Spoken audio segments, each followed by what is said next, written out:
What is up, Brad fans? I hope you are doing well wherever you are.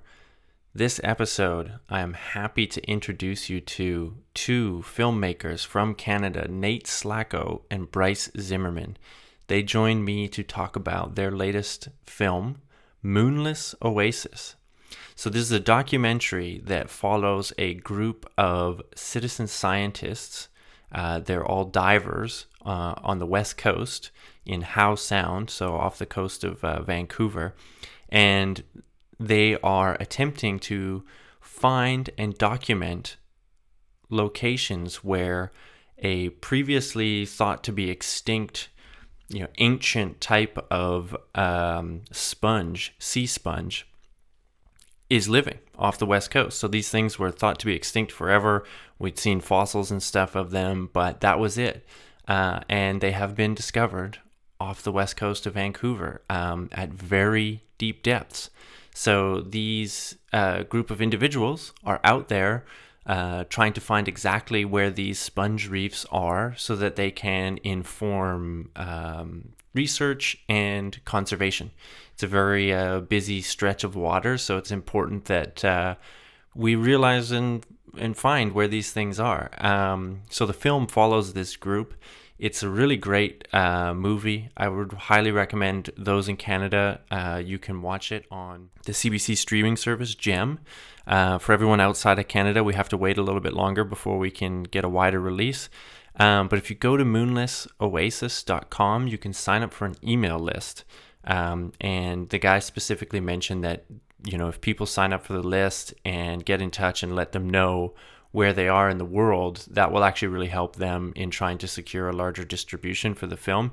And I'd say the cinematography and the shots of the sponge reefs underwater, and the just the shots of the west coast alone are worth the price of admission. Really, really beautiful stuff. I really enjoyed talking to the guys. They're not scientists, but they learned quite a bit about the sponges, and so we talked about the sponges themselves, why it's important to do this work to find them. But then we talked a lot about making science films based on characters and just sort of the process behind that, because these guys aren't scientists, and coming from a filmmaking perspective to do, I think they said it was their first sort of science informed project. So that was a real treat for me as someone who, is attempting to, bring science outside of academia, we'll say. So it was really, really great to meet the guys. I really want to thank them for coming on the show again. Go to moonlessoasis.com. Moonless Oasis is the social media handle as well. Give them a follow. Let them know you're out there and that you want to see the film, and hopefully they can get it to a broader audience. But again, if you're in Canada, it is available on the streaming service CBC Gem. All right. Before we get to the conversation, I have to plug my own stuff. You know it. At 2brad4you on social media, at bvampairdon on social media, 2bradforyou.wordpress.com. Please reach out to us. Let us know what you thought of the episode, what you want to hear in future episodes, and I will do my best to accommodate you. But you got to let me know first. So here we go, my conversation with Nate Slaco and Bryce Zimmerman.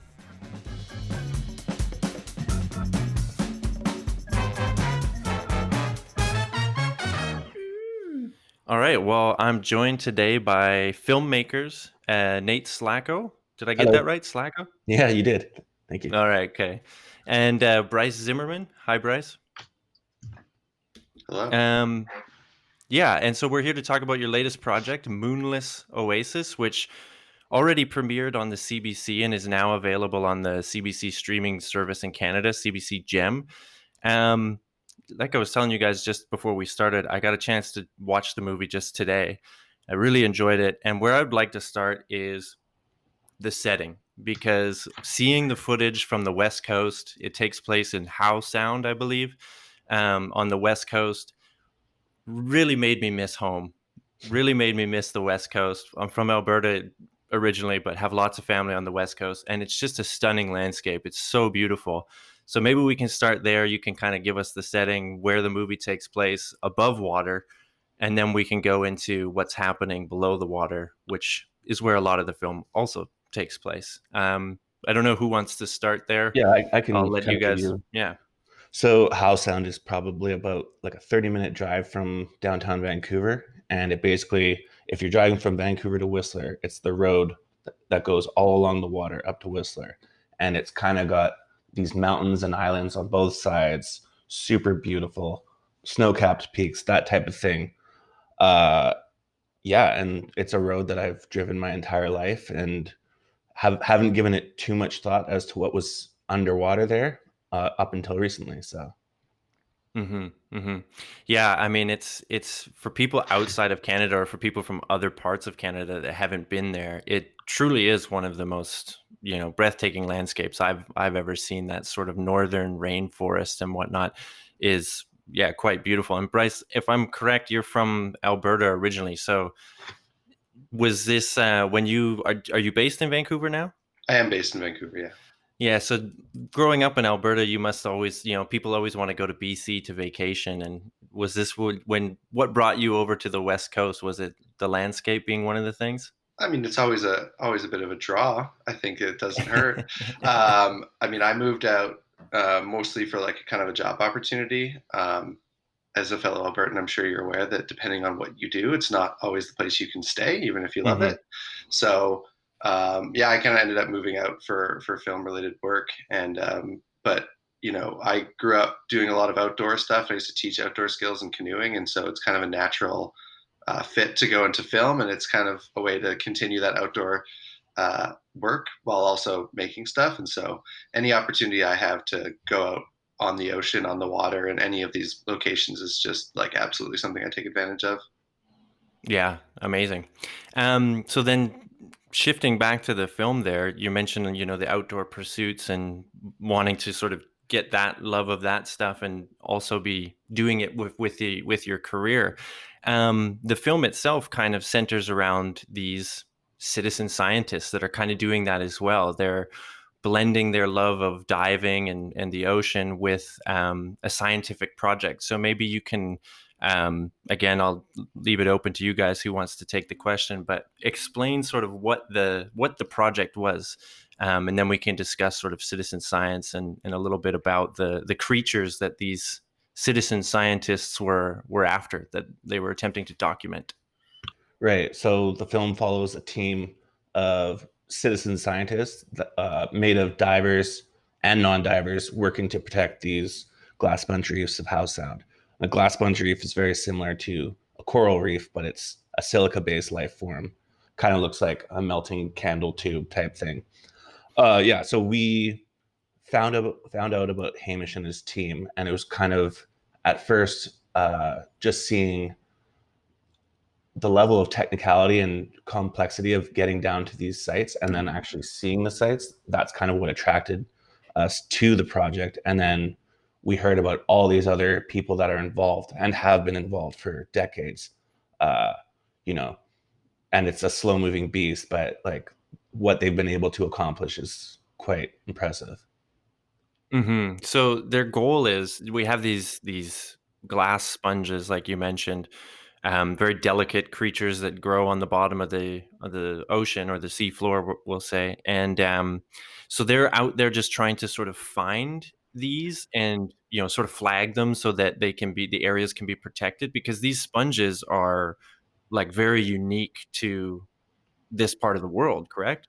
Yeah, so they thought they were extinct for the last 40 million years. So finding out about what they like, seeing them here, and I should also mention how Sound is a very like high traffic area. So like there Hmm. is like a high risk of them being damaged. So I think it's kind of a little bit of a slow race to try and dive new sites, explore them, and then also bring that information to the departments and fisheries and oceans to potentially get them protected. Just like increase awareness with the general public, because a lot of people from Vancouver are out there on their boats during the weekends, and I think everyone should just be aware of what's down there. And also, we don't know a lot about them, so the longer we can keep them around, like the more we'll know about them and how they can benefit us. Yeah, I mean, like everything, they play a role in the ecosystem, and the sponges themselves, from my biology background, I'm trying to, going way back here, but trying to remember, they, filter water through their bodies to feed and stuff. So they play this really important role in the ecosystem in terms of like filtering water and things like this. So yeah, I mean, fascinating from the point of view that these things were thought to be extinct, and they're like ancient life forms. But yeah, Well, it's kind also of what? Yeah, go for it, oh, Bryce. I was gonna say it's kind of wild just because yeah, like they filter so much, and the conditions that exist for them to do this and these bioherms only exist in house sound. And like on the filtering side of things, one of the things we found fascinating was just how much water they filter because what makes them an animal is that they do actively feed on something. They're not a Hmm. plant. Um, and they filter, I think, 17 billion liters of seawater a day. We've heard various kind of comparisons to make that more palatable. One being that's 6,500 Olympic swimming pools a day. It's mind blowing. Um, yeah, or like they turn over all the water in Howe Sound 3 times a year in terms of filtration. Or the other one I find kind of even almost more fascinating is that if you kind of took the similar volume of all the effluent from Vancouver, they could do it in about 2 hours. Yeah, and they're not that big. They're No, like no. these tiny things that just like their whole existence is just sucking through water through their bodies and Yeah. feeding. But the underwater shots of these things, these reefs where these glass sponges exist, was really quite stunning too. I mean, were you guys diving actively, or were the divers taking the footage and you guys dealing with the footage after?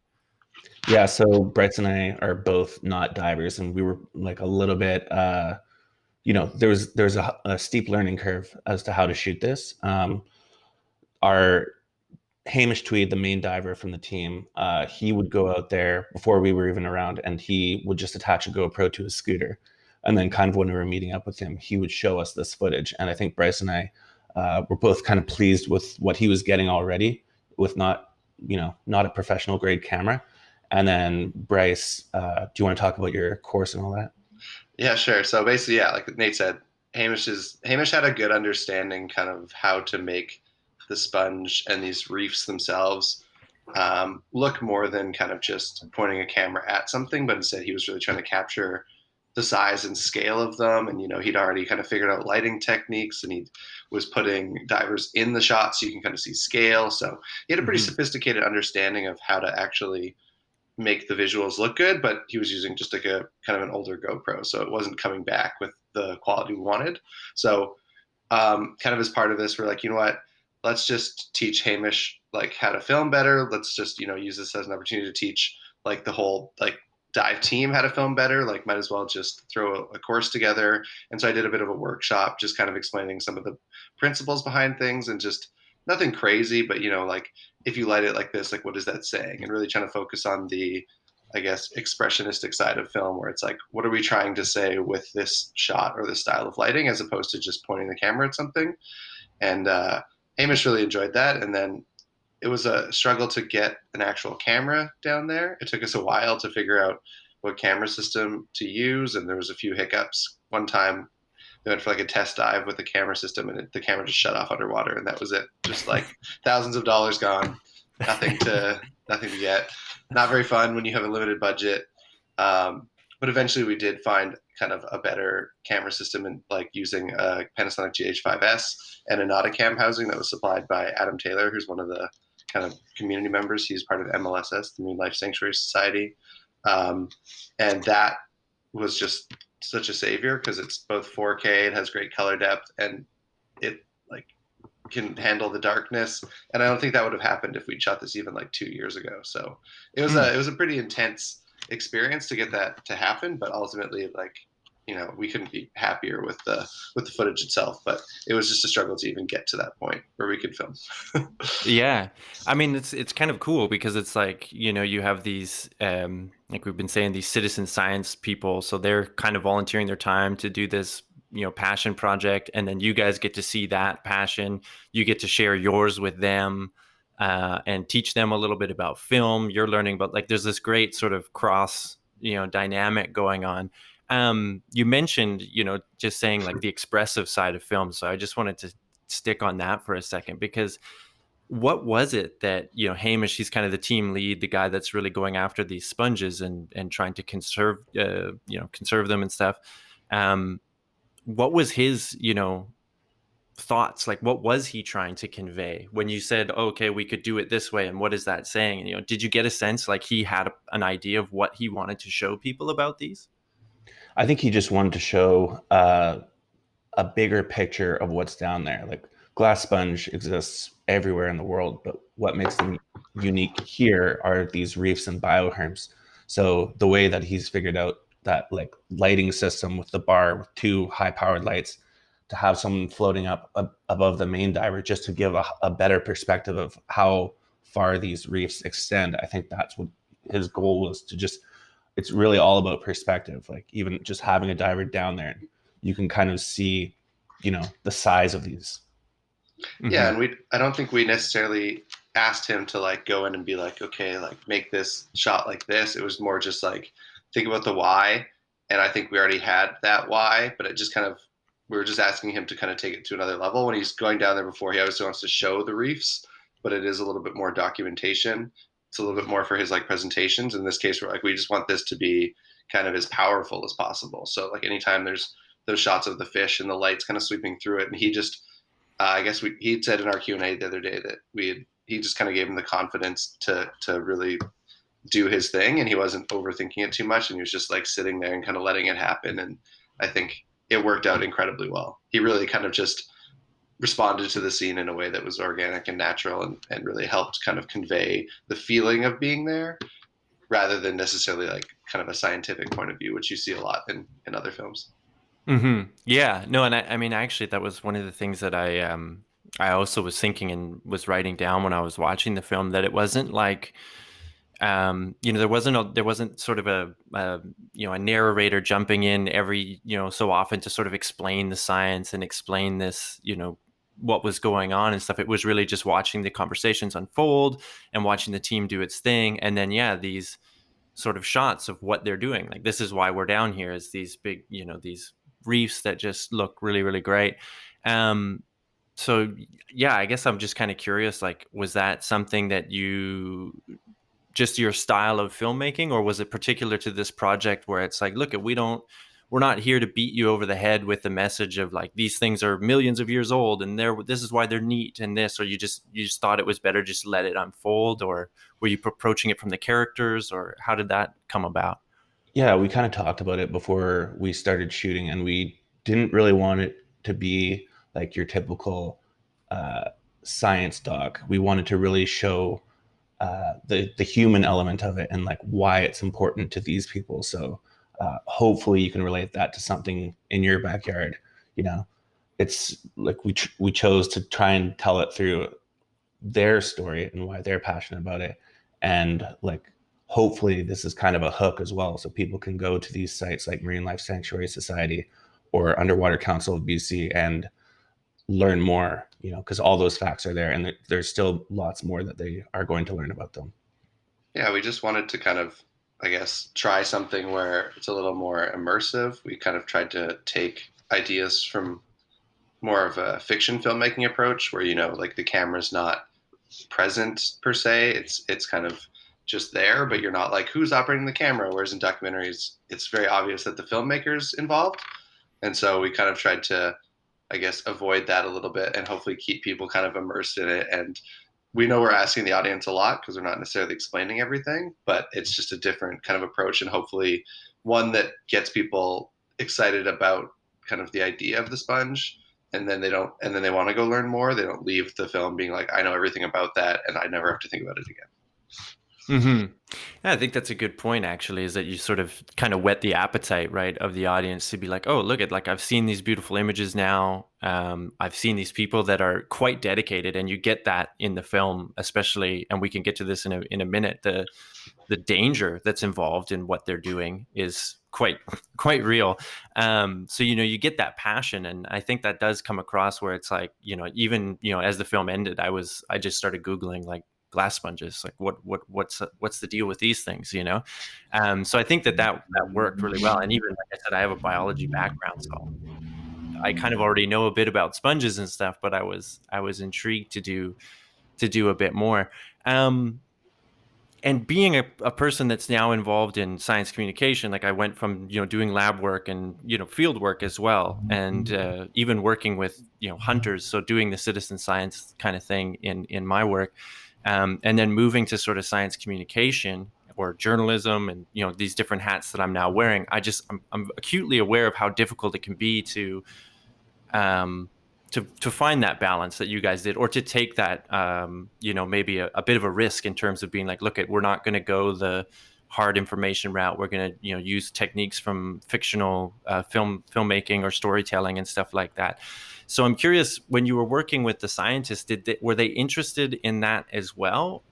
Or were they concerned, or did they see the risk in it, or they were just like, no, we trust you guys, do what you're I going don't to do? I don't think it ever came up really. Like uh, No, a lot of that's like times we'd like start shooting with them, and they'd like turn to us and start talking to us. We're like, actually, can you not do that? We're like trying not to go there with this, and they're like, oh, okay, and then they Yeah. start. So yeah, I don't think we got like a lot of confusion with that. no, I don't think it's kind of funny in these situations. There is so much trust. Like I think everyone involved in this film really just had to kind of put their trust in us because they don't know necessarily how we're going to make the film or what we're going to do. And so I think even like the style of the film wasn't necessarily apparent to them. And even if we told them kind of how we were trying to do it, obviously there's a thing there. So for the most part, I think we just showed up and people just kind of were more than happy and willing to help out. There was no real discussion around what it was going to be like in the end. Yeah. Yeah, I bring it up just because it's like, depending on the role that you're doing or the project that you're doing, I find there's sort of the science community kind of falls into two different camps. There's like some that are super eager to do whatever they can to sort of get their message out, get their research out, even if they're not great communicators or storytellers. That enthusiasm is still there. Or you get this really sort of closed off, you know, why am I bothering to tell people this? They won't understand, or even some of them jaded, like I've tried to explain this to people and they don't understand, or they don't get it, or they don't care. So it seemed though that like this group that you were working with was pretty enthusiastic about what they were doing, and obviously very open about working with you guys. Have you done science films in the past, or is this kind of the first foray into that? This is definitely my first time at this. Yeah, I'd say, I mean, I used to do a lot more like kind of corporate video stuff. So I've done kind of explanations of things. Most famously, I did a series of videos on property tax assessment. Oh So yeah, also just as exciting. I have it Um, bookmarked. but I think, yeah, for the most part, um, the science side, I think that's the thing. Like we're not scientists. So we didn't want to necessarily step on toes and tell people that we're experts in the science. We've always tried to stay away from that. Obviously, we're communicating what we learn, but I think that was also part of the reason we didn't make this a science doc, was because that's not our area of expertise. And I think we probably would have done a worse job if we tried to pretend that we're scientists. What we do Mhm. know how to do is talk about people. So So then, getting to some of the characters in the film, the people. I mean, and I alluded to the fact that there was some dangerous moments, and I believe it was because the depths at which these reefs are, and that they have to dive to, is actually quite tricky in terms of diving. You get the depths, and then all the risks of diving get compounded at that depth. Not to mention the water is cold out there too. So, um, what were the characters like? Was there some that like stuck out more than others, as where you were kind of like impressed with their motivation, or like, oh my god, these guys are kind of crazy? Like, who was it that sort of struck you? I mean, I guess Hamish was the original inspiration for the story, correct? For sure, yeah. No, I honestly think there's characters in like everyone's a character in the movie, even the people who aren't part of the main dive team. The divers themselves, like just by what they are doing, makes them crazy. So, but that being said, like Hamish is what makes Hamish a little bit quirky is like he's just so passionate, and like it was never like if Bryce and I were brainstorming ideas, Hamish was never like, oh, like that's going to be really hard to do. He was brainstorming in his head while we were brainstorming. So he just loves to come up with ideas and stuff like that. Um, yeah, and everyone else on the dive team, like everyone's just so like there's no real egos there. They're all like quirky in their own way, but like they're not like gung ho. Like they're I don't know. It seems like they're all doing it for the right reasons. Mm-hmm. Yeah. I mean, like overall, I think it's a tough part with docs, but I think something you kind of have to try and figure out as you go along is just that you need people who are characters. You know, it doesn't usually work if someone's not kind of willing to give themselves. I don't want to say perform because it's sort of like the wrong term, but people do kind of have to perform a little bit, right? If someone's really boring, unfortunately, it doesn't really work. So I think, like Nate was saying, by the very nature of this project, this opportunity, like someone like Glenn who went out in his boat and mapped how sound with a homemade drop camera for 10 years by himself, like that's the definition of character. Or even one of our favorites was Dr. Jeff Marlier because he's one of those rare people that's exactly the same on camera and off camera. Like it doesn't change anything. Yeah. And so we just had some like beautiful, hilarious moments with him, and he's just great to be around. So yeah, there's just everyone involved really was completely different, but like brought something totally unique. Yeah, cool. The some of the moments of, sort of character that, like, again, I'm kind of alluding to the danger that these people were embarking on is those moments before they go in the water when they're doing these checks on their equipment and everything like this, and it's like everything seems to get so serious.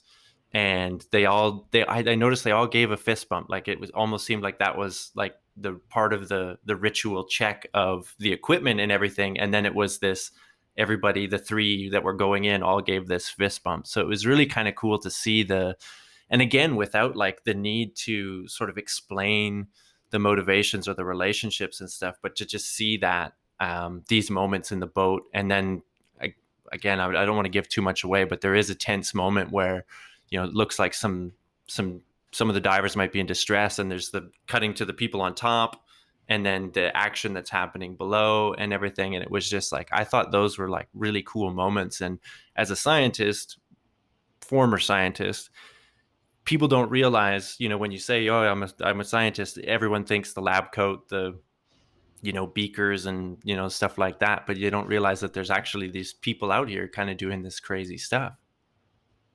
For sure. Yeah. No, they definitely all the technical divers that we followed, they definitely like have their own rituals, and like that's the first shot in the film even.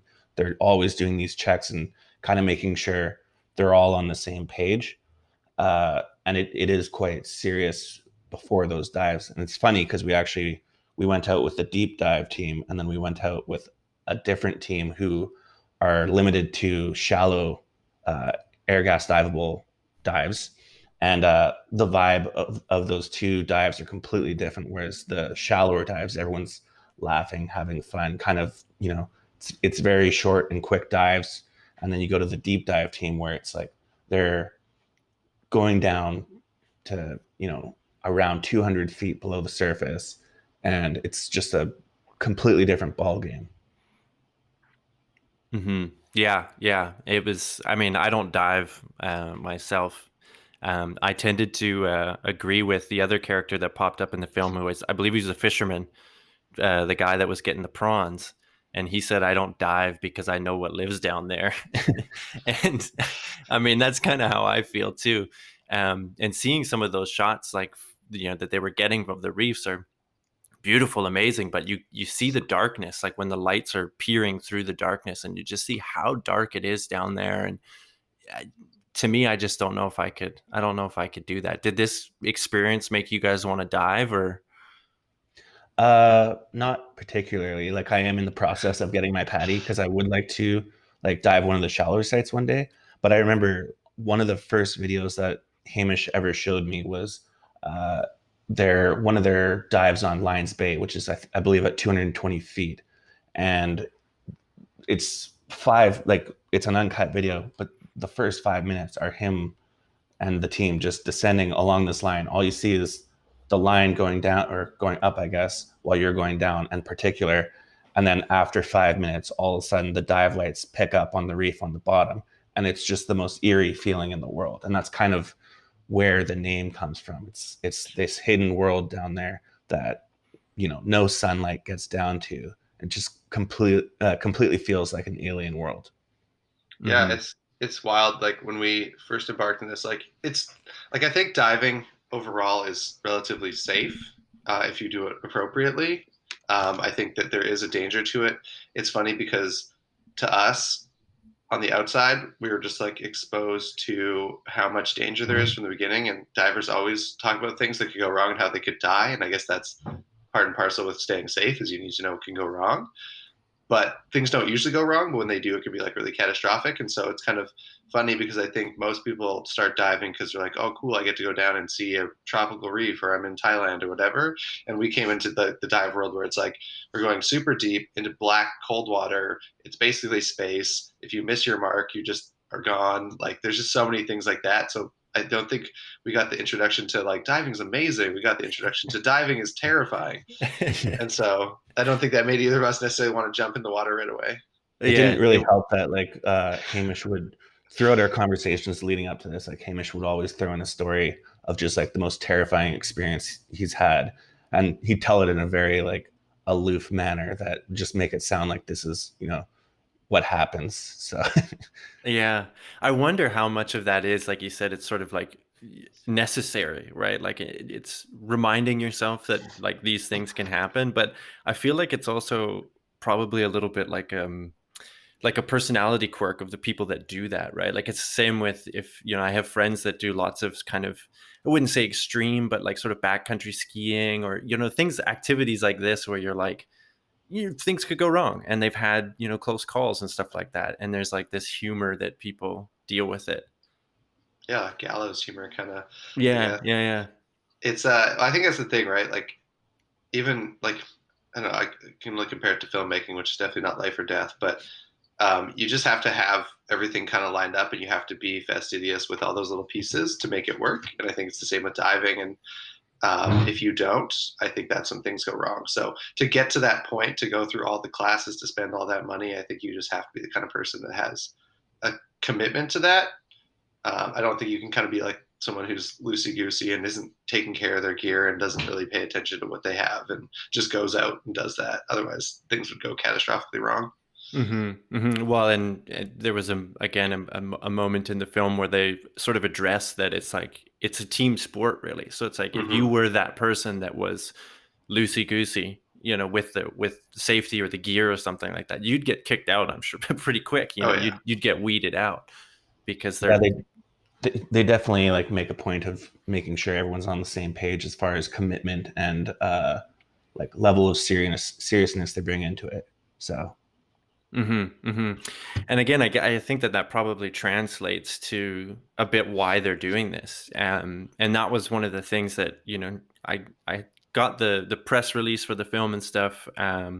And it was talking about the sponges and this specific environment that they were documenting, and they're trying to find more of these sponge reefs and stuff. But then learned in the film that this is like a 35-year project. And then, so I'm assuming it's not just the sponge reefs that these group of citizen scientists, or that's probably changed over the years. 35 years is a long time. They're just really deeply committed to the environment and the location. Yeah, I yeah, think they have. Sorry, Nate. okay, I think they kind of they mostly like we followed sort of the deep class sponge team, which is a specific group of people who mostly do the deep class sponge teams, and they came together 7 years ago to do those sites. But then within that community, there's a bunch of different people who do a bunch of different things, and so like even Glenn and Adam, they dive, they just don't deep dive. So depending on other sites, like there's Halkett Pinnacle, which is diveable by most people. It's within I think advanced recreational limits. But they'll do things like trying to put in a mooring buoy or like checking for damage or traps. And so there is kind of this larger group of people doing all sorts of things to kind of help, or reporting if there's traps in closed areas, etc. But the people that we follow in the film specifically come together for the deep sponges. I think that's right. Yeah, but there's a larger communities of people sort of doing all kinds of activities in that space, For and sure. that's the kind of thing. Then, we kind of already maybe covered it a little bit, but the impression of the people that do citizen science, because my experience with it was, I was working in my PhD. I was collecting livers basically from elk to look for parasites. So super fun, gross work. But we had lots of partnerships with hunters, obviously. So when hunters would shoot an elk, shoot an animal, they would help us out and give us the liver or let us know where the carcass was or the guts and stuff, right? And you get like this whole, I guess in that sense, these people that they're kind of just, hey, we're already here, so we'll help you out if you need. But there was like I always was really fascinated by um, the enthusiasm and the interest that people had for the project. At the beginning of hunting season, we'd go in and just say, hey, if you get an animal, could you let us know? We'd like the liver. There's this, that. And they had like this really interesting perspective on, sort of the biology and the ecology and stuff of this, what I was like really deep in the science, and they were, equally knowledgeable, but in a sort of a different way. Did you see like this kind of thing in kind of interactions maybe between, the hardcore science people and sort of the other ones? I know that's kind of a nebulous question or statement. I'm not sure. Like, they definitely like with us interacting with them, they definitely like fed off our interest. Whenever someone shows interest in your passion, uh, that's always a little bit validating. But as far as like the different members, I'm not sure. Did you see that, Bryce? I mean, I think like, you know, obviously there was kind of the experience of Glenn finding them and then Dr. Jeff Marliev kind of identifying them, and they discovered that this stuff's worth it. And then they brought in the dive team to go document them. And I think that the divers quickly became sort of not necessarily experts, but kind of it's like the people that go to the moon. Like, who do you talk to? Do you talk to the person who's the astrophysicist who knows everything about the moon, or do you talk to the person who went to the moon? And I think in this case, they're kind of the person that communicates the experience and the beauty, and that's sort of their role. And they support the scientists, and they do a lot of the work. And obviously, scientists are still they're designing some experiments or like temperature loggers or things that the divers will go put in. But I think they've become kind of experts on the sponge to a degree in terms of communicating about it. And you see that in the film. Hamish gives presentations all the time. Um, Obviously, there's a huge upside for the divers as well because they're getting to go explore places that no one else ever gets to go or may ever get to go. We do say, like with Lost Reef, I think only 10 people have been there, which is less than the moon, and people might never go back. These sites are protected, so diving them is an incredibly rare and strange opportunity. And so it obviously benefits the divers because they love diving so much that going to these places is beautiful and fascinating, but it also brings so much attention to them that then the Department of Fisheries and Oceans will protect them, and then they can do more science, et cetera, et cetera. Yeah. Um, So what you mentioned sort of at the beginning, Nate, that it's a high traffic area. So I'm just wanted to maybe give the audience a bit of context as to again why these areas need protection. There's ferry traffic that goes through there. There is fishing. There's prawn fishing. I guess we meet a guy that's doing that in the film. So what are sort of the difficulties or the different like stakeholders, I guess is the buzzword that you use to describe the people that are using the land or the section of water? What's the conflicts potentially there? Yeah, so like you said, it's a high traffic area, and there's ferry traffic, there's recreational fishermen, there's commercial fishermen, there's the potential of having tankers go up there as well, which would be not a good thing for these reefs. Basically, like the name implies, they're extremely brittle, and any sort of bottom contact, whether it's an anchor or a prawn trap, will completely destroy not only what it touches, but like a surrounding area. Um, so yeah, I think it's one of those things. Like, we do know that they filter an incredible amount of water, but we still don't know that much about them. So to have all these different players in the sound can make it very difficult to communicate the importance and the like increase awareness overall about these. Yeah, and the tanker traffic on the West Coast, I know that's kind of a contentious issue at the moment. And again, being from Alberta and still having all my family back there, there's a lot of differing opinions as to what should what should be done there. So I think this film is actually like a good, it shows exactly why that might not be a great idea. Um, but with all of these sort of conservation questions and stuff like that, you always do have this sort of balance of perspectives, right? There's some people that are going to say, "Hey, I need to make a living doing this fishing, so the more areas we close off, what's that going to do for me?" But were you thinking of that when you made the film to be like, well, we kind of we're trying to show that this is why you wouldn't do that, like that this thing is worth it to protect? Yeah, we tried to show as many different sides as possible to kind of give a greater perspective. And yeah, it is a high trafficked area, so it might not be the most realistic to just cut off all forms of fishing when it's been fished for, since like Europeans have been, or even before that, it's been fished for a very long time. So Hmm. uh, it's about finding a sustainable way to protect what's there, but also allow certain areas to be used by the people around it. Hmm. So, did you have any conversations with, about specifically how do you do that? Like, is there a method of fishing that would be more beneficial or not? Like, what are the conversations around that? Is it just these are no go zones, or this is we could find a way maybe with different fishing techniques or something to get around that, or is it just we don't know yet? So a lot of forms of fishing in Howe Sound are actually restricted to begin with, but there's certain types of fishing you can do. And if you go to the DFO website, there's a map of Howe Sound telling you the areas that you can and cannot be in. Unfortunately, not a lot of people look at that. So I think like if we can increase awareness with just the general public and let them know about where these areas are, then that's going to solve a lot of the problems. Hmm. Hmm. So it's, yeah, more awareness.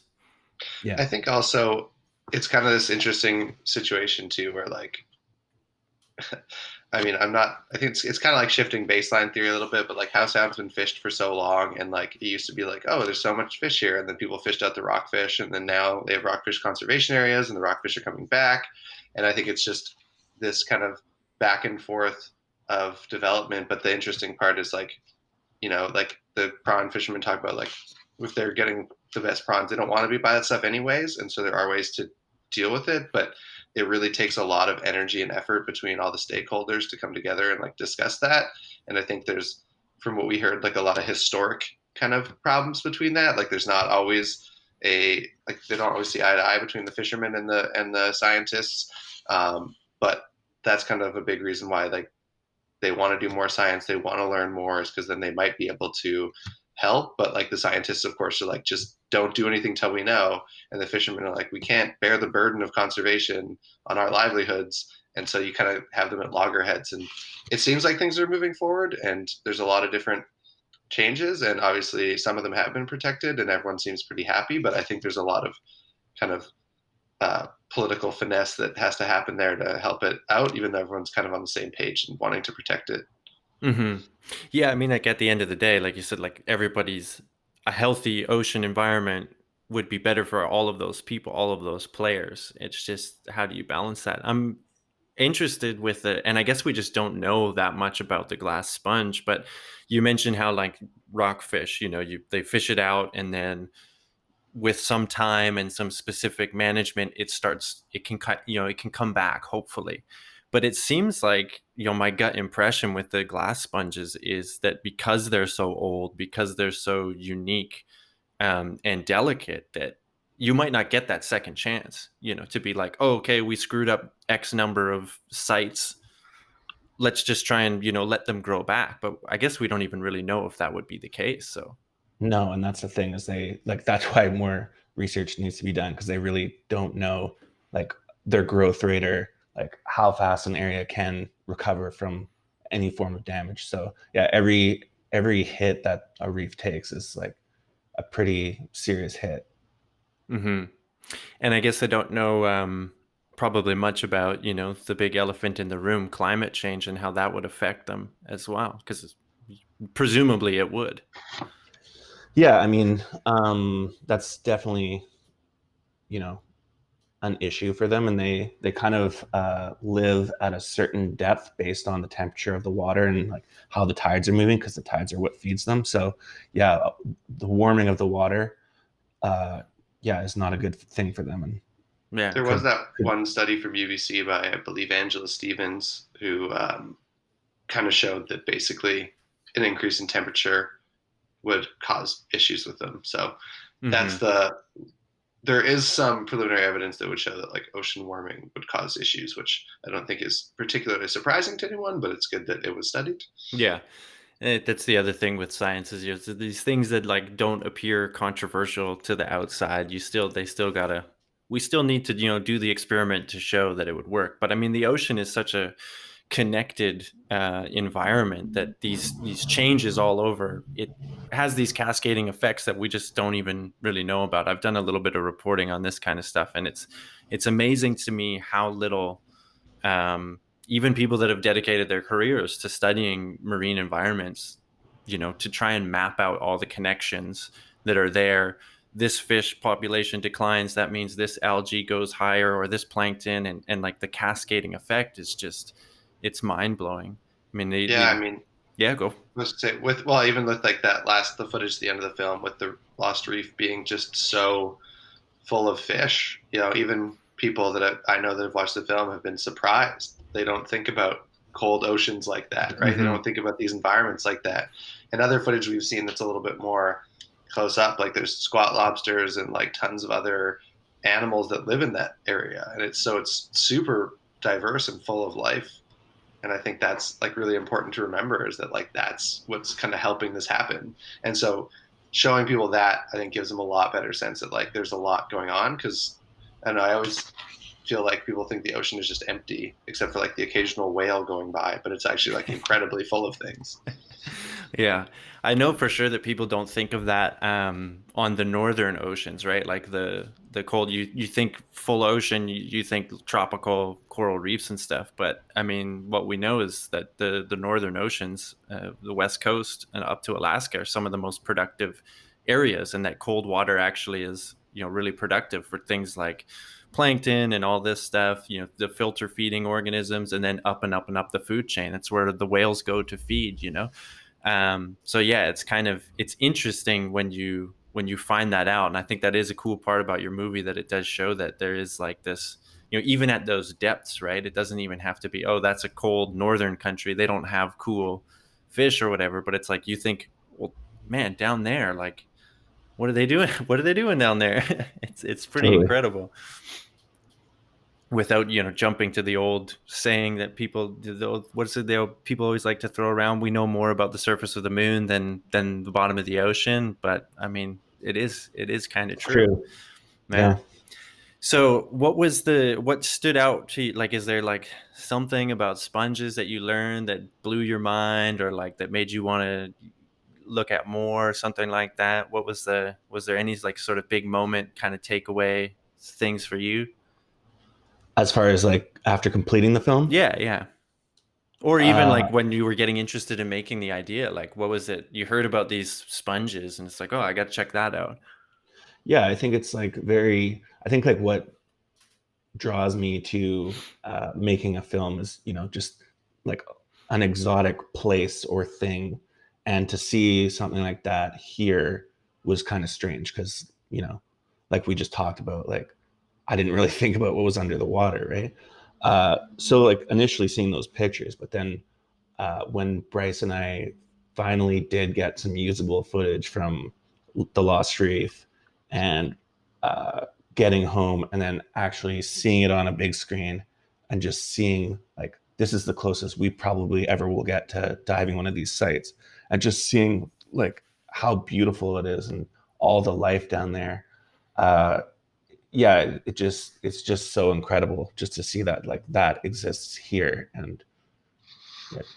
My favorite story, I think, from the whole thing that we couldn't really include in the film, obviously, because this is just such a slice of time, limited time. But there's a paleontologist in Germany named Manfred Krauter who had been studying the like prehistoric remains, and I think in Europe there's a lot of places where like hills and different places are made from ancient glass sponge reefs because they used to cover the entire world. And I guess he was studying those, and then they found some living ones off the coast of BC, and it was just like apparently he like wept because you're studying dinosaur bones and someone's like, oh, we found a living one. Like Yeah. it's wild. So I think that kind of really like connected me with the idea that like this is that rare, like this is a highly unusual thing, and so it's great to kind of draw more attention to it because of that.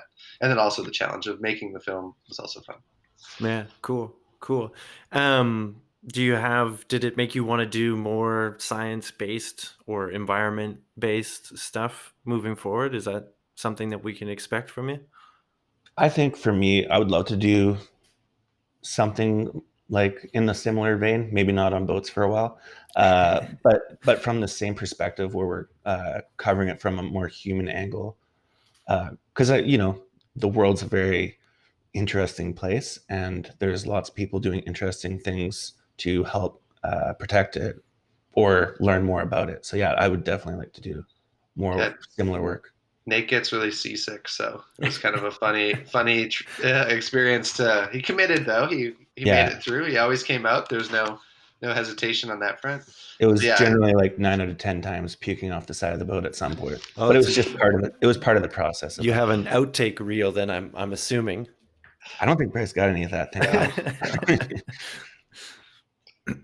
And but Bryce, yeah, it kind of gave you motivation to try something like this again.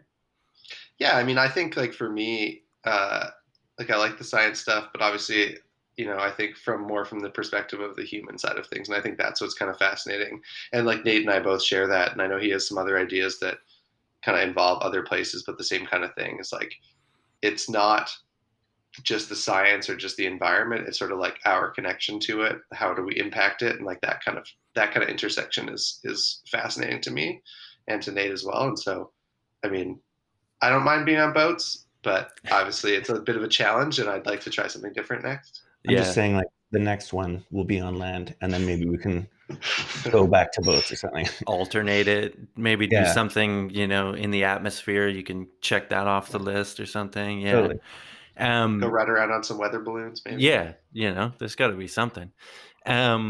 I really like that you guys said that, like approaching it from the human-based angle, the character sort of angle. It's something, again, like I said, moving from the science world into, the communication world, the journalistic world, trying to tell these stories. It's such a missed opportunity. Like, I feel like a lot of science, whether it's documentaries or shows or things like this, they really, really miss that character angle unless there is like some really quirky science guy that they can follow, or you get the random the every so often the really charismatic scientist that gives great talks. But there is such a connection that I feel like people don't understand, that it's there's obviously the environment, but there's so much about it. Like, science is it's actually quite a personal pursuit. It's quite first you're driven by passion, but you got these different people with different aims, and you have to be creative in terms of finding solutions for your experiments. I'm sure you witnessed some sort of improv that the science teams must have had to do, whether it was this location's not going to work today because of the weather or something like this. So I resonate with that a lot, because I feel like even in what I do with science podcasts or whatever it is, that doesn't get focused enough. And there's like a really like formulaic genre of like, this is how you do science stuff. You have some sound effects and then like facts and some cool shots and stuff, but you don't really ever see the sort of the human behind it. Yeah, I think there was two reasons for that. I don't come from a scientific background, so like that's kind of what I would relate to, is like a more human story, but also just the logistics of like our shooting schedule and like the budget. We just wouldn't be able to have like those super detailed shots. Like, it can't be 40 minutes of sponge footage because we just weren't able to get that. So yeah, I think like the more human stories, just it made sense in both ways. Mm-hmm. Yeah, just like, yeah, we're like, okay, we can't, like, how do we make people passionate about sponges or care about these sponges? Like, let's show the people who care so much about these sponges that they're willing to do these things. And then also trying to show that environment. Like, I think, I don't know about Nate, but like, I was pretty surprised. We went out with the Oceanwise research team, and they're collecting sponge samples for the aquarium in plastic bags in a cooler.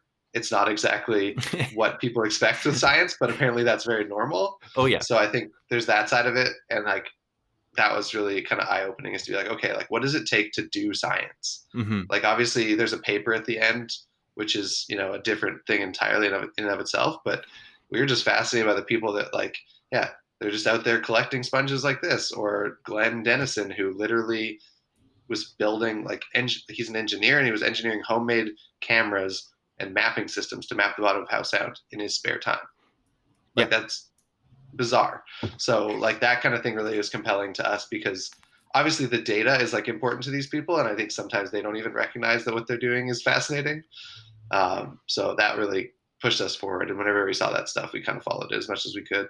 Yeah. I think people would be surprised to learn how much, especially in biology, and like being out in the field and doing this, how much is done with, you know, some shovels and a cooler and plastic bags and ice or something. You know, like it's really, it doesn't have to be a sophisticated setup, but it depends what you're doing. You know, we always think of like particle colliders and stuff like this, but really a lot of the biology stuff is people with boots on, or, you know, in this case, you know, scuba masks on, just going out there and doing it. So yeah, no, it was a really cool film. I really enjoyed it. I would encourage people to listen to it. We can just wrap up here. So thank you guys for joining me, taking some time to talk about it. Yeah. And if you want to, you know, let people know where they can find your work, you know, the social media stuff, whatever you want, please let everyone know. Our website is moonlessoasis.com. Social media handle is Moonless Oasis. If you're in Canada, you can watch it on CBC Gem. And hopefully we'll have some sort of international deal worked out in the near future for people outside of Canada. Yeah, we have a section on our website for screenings, and we'll be posting there, and you can sign up for our email list if you want. We'll be kind of sporadically sending out emails. Unfortunately, it takes some time to kind of put these deals into place, but we're hoping that we'll have some international legs, and we'll be able to show this around the world. And the more people that tell us where they are and they want to watch it, the easier it'll be to make that happen. Right on. That's great. Well, and when you do get that information, let me know. I will pass that along to my audience as well. So yeah, once again, Nate, Bryce, it was a real pleasure to meet you guys. Great to talk to you. Thanks for taking the time. Yeah, thank you so much. There you have it. Dangerous diving in glass sponges, ancient prehistoric organisms alive and well off the west coast of Canada. Who would have thought? Thank you again to both Nate and Bryce. It was like I said, it was a real pleasure to meet them and talk with them about, you know, storytelling, science storytelling. It's something that I think is really important. And I think they did a really great job with their film, Moonless Oasis. So please do go to the website, moonlessoasis.com, and check it out. Sign up for the email list. Let them know you're out there and that you want to see the film. That will help them get it to a wider audience. Moonless Oasis on the social medias. And of course, you know, hit me up at 2brad4you. Twitter, Instagram, at bvampired on Twitter, Instagram, 2bradforyou.wordpress.com. You can get in touch with us there and let us know what you think of the show, good or bad. And wherever you're getting your podcasts, rate, subscribe, follow, all that stuff really helps us out. So thank you, Nate. Thank you, Bryce. Thank you to the listeners, especially. I love you, appreciate you, and I will catch you next time. Bye for now.